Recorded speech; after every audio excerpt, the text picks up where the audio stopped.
di tengah malam yang sunyi. Saat para sahabat tertidur kelelahan setelah seharian berjihad, Rasulullah Shallallahu Alaihi Wasallam bangkit dari tidurnya. Beliau hendak melaksanakan sholat malam. Saat tiba-tiba udara di sekitar beliau berubah dingin. Angin berputar pelan, lalu semakin kuat. Dari kegelapan, muncul sosok tinggi menjulang. Matanya merah menyala, tubuhnya membara seperti bara api. Itulah Ifrit, salah satu jin paling kuat dan paling licik. Dengan suara menggelegar ia berkata, "Aku akan mengganggumu dalam salatmu, wahai Muhammad." Rasulullah tidak gentar. Beliau berdiri tegap, melanjutkan bacaan syalat dengan tenang. Namun Ifrit terus mendekat, ingin menakuti dan mengganggunya. Tiba-tiba, dari tangan Rasulullah muncul cahaya putih yang memancar. Rasulullah mengulurkan tangannya dan dengan izin Allah menangkap Ifrit itu. Seolah menangkap angin yang tak terlihat, Ifrit tercekik di genggaman cahaya itu.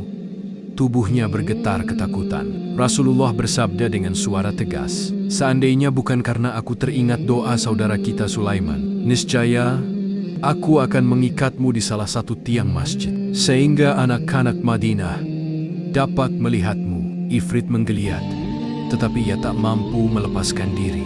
Cahaya yang memegangnya begitu kuat, seolah mengikat seluruh kekuatan jahatnya. Namun, karena Rasulullah menghormati doa Nabi Sulaiman yang memohon agar tidak seorang pun setelahnya menguasai bangsa jin, beliau melepaskan Ifrit itu. Dalam sekejap, makhluk itu lenyap, hanya menyisakan bau hangus yang samar. Setelah itu, suasana kembali sunyi. Rasulullah pun melanjutkan salatnya seperti tidak terjadi apa-apa, tenang, khusyuk, dan penuh keagungan. Keesokan harinya, para sahabat mendapati masjid dipenuhi aroma aneh. Ketika Rasulullah menceritakan apa yang terjadi, mereka tercengang. Betapa mulianya Rasulullah, hingga jin paling kuat pun tak mampu mempengaruhi beliau.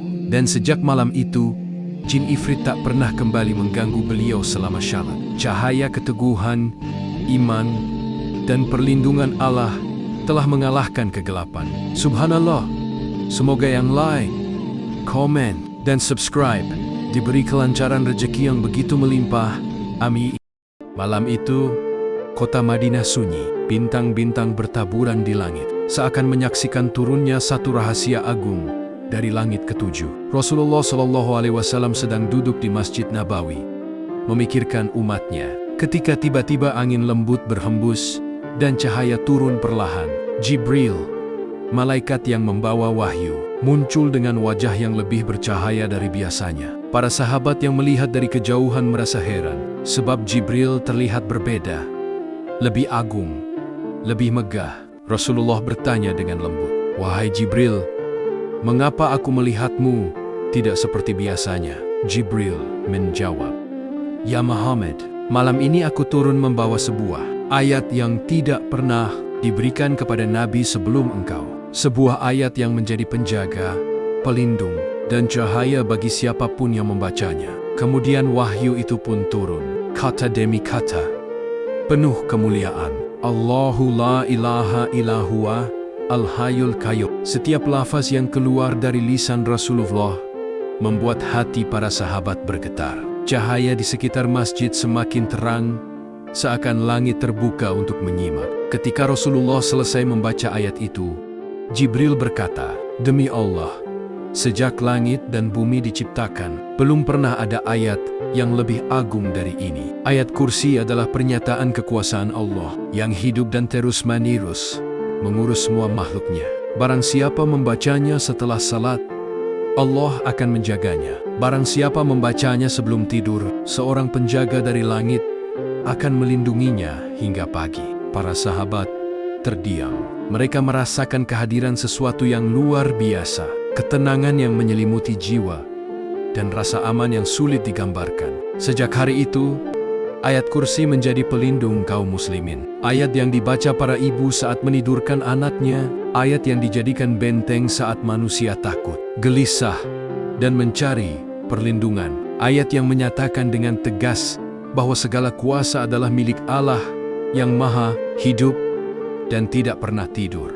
Demikianlah malam yang penuh cahaya itu. Malam ketika ayat paling agung dalam Al-Quran dianugerahkan kepada umat Muhammad. Subhanallah. Semoga yang like, komen, dan subscribe selalu mendapat rahmat dan ridho dari Allah Subhanahu wa Ta'ala. Angin gurun berhembus kencang pagi itu. Pasir Badar bergerak seolah mengetahui bahwa hari ini sejarah akan berubah. Di antara pasukan kaum muslimin, berdirilah seorang sahabat yang dulunya hanya seorang budak, Bilal bin Rabah. Wajahnya tenang, tetapi hatinya berdebar. Hari itu, ia tak hanya berperang. Ia menghadapi masa lalunya. Di kejauhan, Bilal melihat sosok yang sangat ia kenal. Sosok yang dulu menindasnya, menindih dadanya dengan batu besar ketika ia bersyahadat. Umayyah bin Khalaf, mantan majikannya, kini berada di barisan musyrikin Quraisy. Bilal terdiam sejenak. Semua kenangan pahit itu berputar di kepalanya, panisnya beta, cambukan, dan jeritan ahad yang ia ucapkan meski tubuhnya hampir hancur. Tapi hari itu ia bukan lagi budak yang tak berdaya. Ia adalah sahabat Rasulullah, seorang mujahid yang Allah muliakan. Ketika perang pecah, pasukan Quraisy mulai terdesak. Di tengah kekacauan, Bilal melihat Umayyah berusaha melarikan diri. Nafas Bilal terhenti sesaat. Ini bukan kebetulan. Ini adalah takdir yang membawanya ke momen ini. Bilal berteriak sekuat tenaga, "Umayyah bin Khalaf, demi Allah, aku tidak akan selamatkan engkau hari ini." Suara itu menggema di antara suara pedang dan teriakan. Umayyah menoleh, wajahnya pucat. Ia mengenali suara itu, suara budak yang dulu ia hina dan siksa tanpa belas kasihan. "Bilal, jangan!" teriaknya ketakutan. Tapi Bilal melangkah maju, langkah seorang lelaki merdeka dengan iman yang tak bisa dibeli dunia. Pasukan muslimin mengepung Umayyah. Bilal berdiri paling depan, tatapannya penuh keyakinan. Ini bukan balas dendam pribadi, ini adalah akhir dari seorang penyiksa, penentang keras tauhid, dan musuh Nabi. Dengan suara tegas, Bilal berkata, "Ini adalah hari di mana kebenaran menang dan kebatilan hancur." Umayyah akhirnya tumbang. Di hamparan Badar itulah kezaliman yang menjerat Bilal bertahun-tahun benar-benar berakhir. Setelah perang usai, Bilal tidak bersorak. Ia hanya menatap langit, mengucap syukur dengan air mata.